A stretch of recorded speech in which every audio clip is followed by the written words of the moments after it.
Right then, friends, we're back inside the building. Welcome back to Breakfast with KXVU here on Trickstar Radio as we jump into another edition of the Interview Hour. We sit down and talk to numerous different guests from around the world about their projects and what they've got going on. And today we have a guest I have been so excited to get onto the show, someone who I've looked up to for a hot minute, someone whose knowledge base is just mind-blowing to me, someone who really does set the standards when it comes to essentially comic book and lore-based YouTubery, as we'll call it. Man like Heavy Spoilers is in the building. How are you doing, sir? Yeah, I'm good. Thank you for that nice introduction.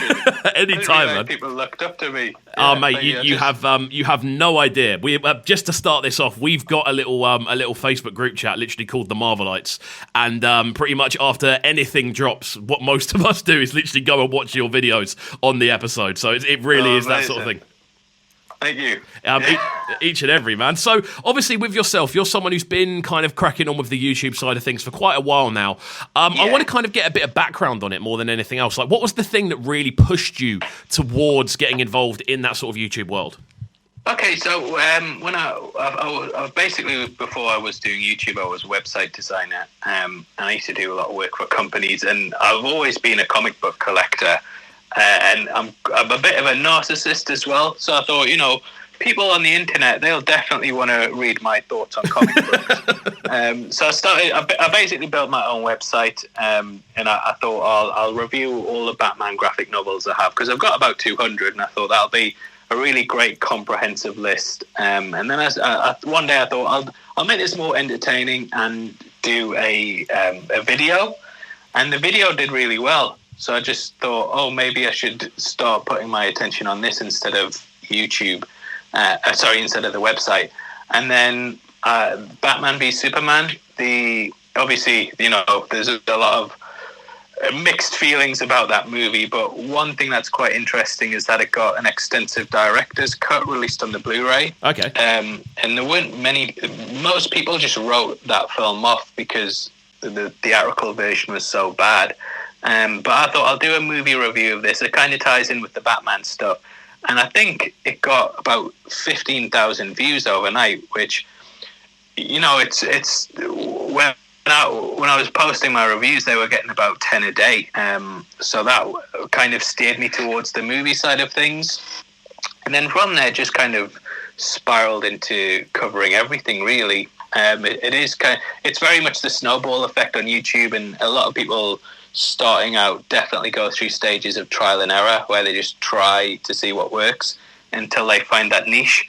And I was very much someone who did that as well, and just threw as much stuff at the wall as I could to see what stuck. Well, I mean, it definitely has stuck, and it's so interesting to kind of hear that original sort of thing behind it. So, I mean, just to go back even further, to be honest with you, like, what was the thing that originally drew you towards, I suppose, comic book culture, that kind of concept of kind of continuing storylines and things like that? What was the thing that really pushed you towards that early on? I think just when I was younger, to be honest, Batman. I'm not 100% sure, but it's one of the first movies I ever remember watching, the 1989 one. And ever since then, I've just been obsessed with comic book culture. And obviously, my parents, they realized how much I liked Batman when I was younger, so they kind of used to buy me comics and graphic novels. And then I had a long phase where I didn't really read them. And then I think when X-Men came out, in the 2000s, that kind of got me back being interested in them. And it's just kind of, it's always been something I've been interested in, but you don't realize how much knowledge that you actually gain from reading these things. And that's really, really helped with the Easter egg breakdowns that I do. Because you kind of have to build a library in your head of things that you recognize. But it's just always been this ongoing thing. Definitely. Where I've kind of been interested in it. And talking about them as well. And that's what basically my channel is. It's kind of like a book club for movies and TV shows. It's kind of just been something that's always grown. 100%, mate. I mean, it's so interesting because we were speaking about before we came onto the interview. I was kind of speaking through on the show about that kind of knowledge base and that sort of, I suppose, database of kind of extended history and extended things about different sort of comic book universes that you seem to have. Like, do you ever kind of sit back and just go, there's a lot here that I seem to be able to remember? Yeah, quite a lot. But Google's also a good friend as well to double check things, because I'll think of some things and I'll remember that once I've checked them, they're completely wrong. So the internet's quite a big help as well. But yeah, it's just kind of building. I've probably chucked out loads of good memories that I should have retained in favor of remembering like issue 17 of Spider-Man and stuff. But yeah. I mean, it is so interesting, man. And obviously, we're at a point now, I feel, where more than anything, I suppose, kind of comic book culture has become something a lot more, I feel, than it ever has been before, with things like the MCU and now obviously the sort of DC universe expanding as well with all these extra things happening. It definitely feels like that, essentially almost that concept of kind of superhero kind of culture to an extent has never been bigger than it is. Is it something you kind of anticipated when you started? Not at all. No, I genuinely thought that it would be very, very nerdy. And I remember when the first Spider-Man film came out, I was sat in school and I was reading a Spider-Man comic, and one of the kids was like, "Why are you reading that? It's really like dorky." And then he saw it was Spider-Man and he was like, "Oh, right, yeah, no, Spider-Man's actually the only cool one." And I think over the years, it's kind of just, I mean, comic book culture is the mainstream now, really. Yeah. If you look at the films, all of the Marvel movies, they break records. Falcon and the Winter Soldier, I think, is the most watched TV show in the world right now. WandaVision was massive. It's all the mainstream, and it has been quite crazy to see it go from what was very, very niche and nerdy to now being something that's cool and pretty much the norm. Yeah. 100%. I mean, this is the thing. For me personally, I've never been like I've kind of I collected comics a little bit when I was younger, but it's never been like a sort of major thing in my life. But I've always followed sort of gaming, I suppose, that sort of element of things, and I've always followed films here and there. And then obviously since over the last sort of 10 years, it's become something that a lot of people like myself have ended up diving headfirst into and wanted to learn kind of as much as possible about that. So kind of with that, then going back to obviously your sort of approach to reviews and the Easter egg videos, because the Easter egg videos I feel are a real kind of they're almost like a flagship, I feel, to an extent of your channel and what you do, because so many people kind of go to you and go, what does this mean? What does this mean? What does this mean? Do you find when you put those videos together and when they go up online that you get many people kind of interacting, going, I never knew that. Yeah, all the time.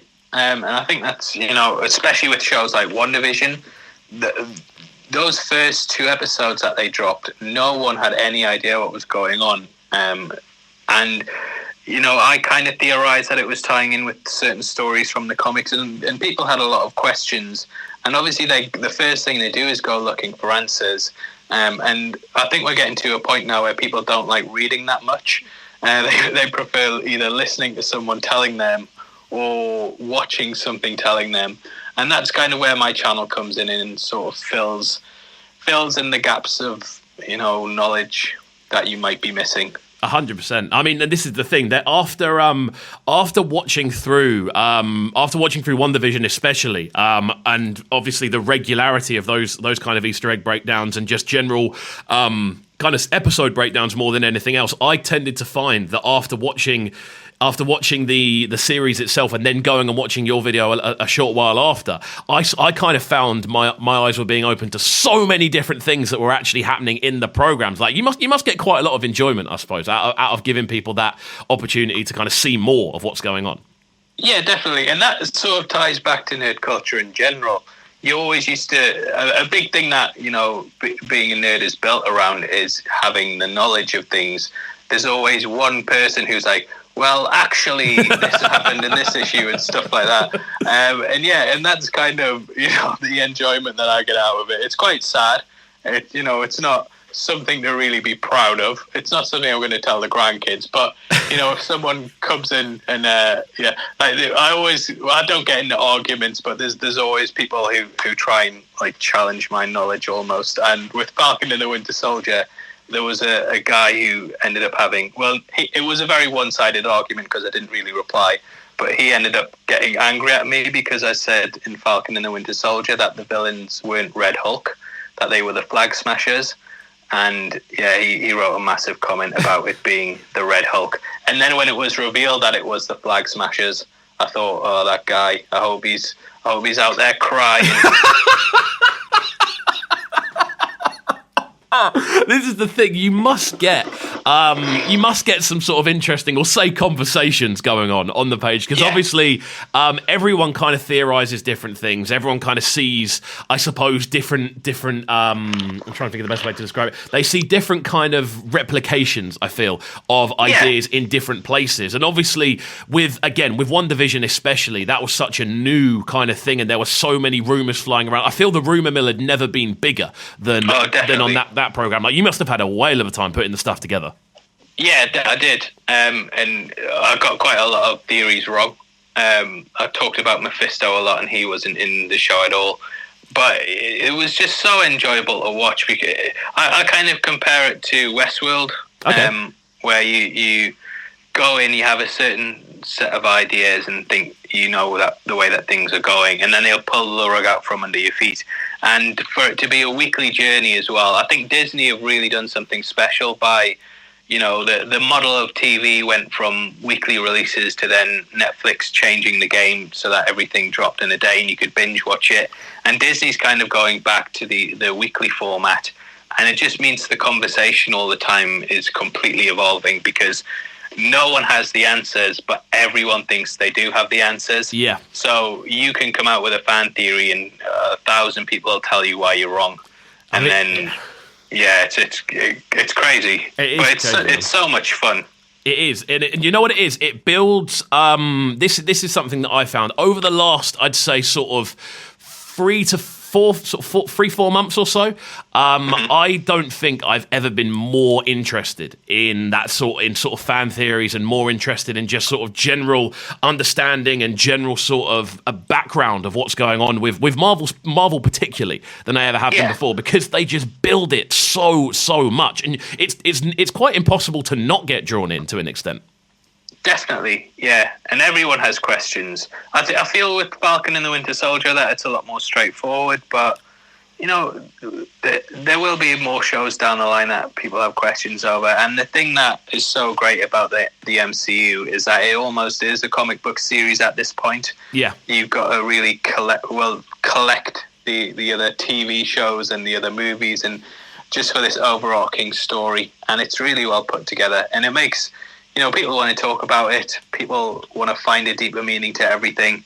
So, that's kind of what my channel does. It brings you the deeper meaning. Entirely. And in spandex. I was going to say, guys, if you haven't checked out the Heavy Spoilers YouTube channel, I cannot recommend it enough. Obviously, you don't just focus on sort of Marvel and DC. There are other things you get involved in as well. Yeah. Yeah, so I try and cover as much as I can, really. There's Netflix do great films. Godzilla vs. Kong, I covered yesterday. And basically movie reviews, a lot of them tend to be spoiler-free. But I find that because of that, you don't really get the in-depth analysis to things. Whereas mine's sort of for people who've already watched the movie or the TV show. They want someone to talk about it a bit more in-depth. And that's kind of where I come in. 100%, and I could not recommend it enough to the listenership right about now. If you basically go and check the channel and see if there's a film that you're a big fan of, and see if there's a review or a breakdown on it, because I guarantee something you didn't know will come to the surface. I'm willing to put money on it to anyone who wants to message in. But I've got a couple of questions that have been sent in by a few people here in regards to, just as you're on the line, I thought I'd grab you and ask you a couple of things. One thing that there was a very hotly debated topic about. I can't even speak this morning. I'm that excited. Is the post-credit scenes in One Division. Now, I feel with this show, it's very fair to say there will be a couple of spoilers. If you haven't seen it yet, I don't know what you're doing. But with the 2 post-credit scenes in One Division, we were genuinely very keen to hear what your thoughts on those 2 scenes were. Okay, so the first one was Monica and the Skrull. Yep. So the Skrull said, "I've been sent by a friend," or something along those lines.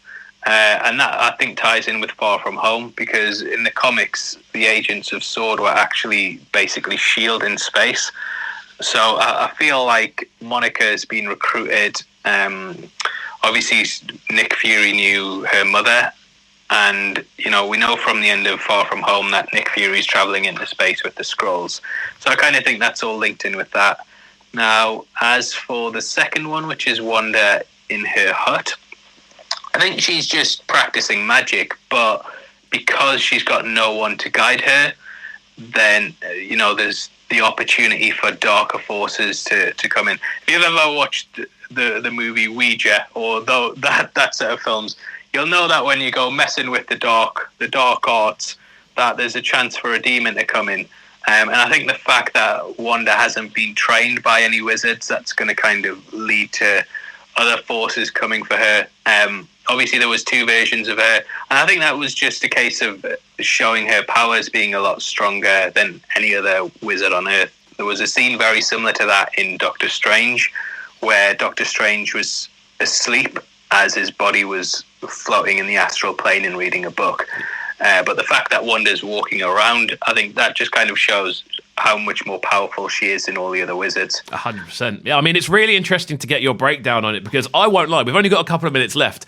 I won't lie, there was quite a feeling of disappointment in those 2 post-credit scenes with a lot of people. Yeah, definitely. Normally you get a cameo or something, but I kind of see it with it being a TV show. I know Disney have said, no, these are as important as the movies, but I kind of see things as just being a case of, if people just want to watch the movies, then they need to make sense. And I think that's very much what's happening with the TV shows, where everything at the end will sort of be back to the status quo with maybe a couple of minor changes, but nothing that they can't really address by just dropping a line in the next film. That makes sense. I mean, even that as a concept does make a lot of sense. The idea that if you want to just watch the films rather than getting stuck into these, I don't know, extra sort of like 5-6 hours of TV. That's a really good point, to be honest with you. I don't think any of us had even thought of that. So there we go. That was the main one I wanted to ask. So with yourself, I want to know, if we've only got a couple of minutes left, as I said, so I want to make sure we're getting as much out of you as we possibly can. I want to know, what is the next thing that you're working on as it currently stands? So Invincible, I've just started covering that, and I'm really surprised at how many people are watching it. I was expecting that to get about 30,000 views, but it's on about 200,000 now, which is crazy. So yeah, just covering that. That's sort of a.